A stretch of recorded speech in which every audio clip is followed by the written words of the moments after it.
Antes de existirem, né, antes de surgir essa API de hooks, como é que a gente desenvolvia componentes no React, certo? Então, basicamente, a gente tinha duas opções, certo? Então, a primeira era a gente fazer um componente funcional stateless, que significa sem estado, tá?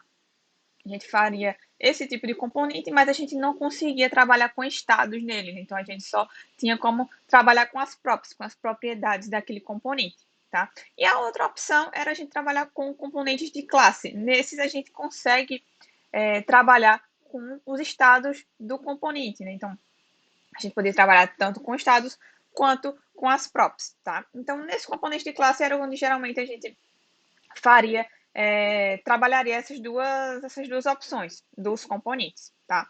Mas aí surgia, acho que a primeira pergunta que poderia surgir é, sim, mas vamos supor que eu tivesse um componente, aí inicialmente eu iria verificar, ele vai trabalhar com estado ou não, certo? Se ele fosse trabalhar com estado, eu teria que obrigatoriamente trabalhar com um componente de classe, senão eu poderia trabalhar com um componente de função, um componente stateless, certo?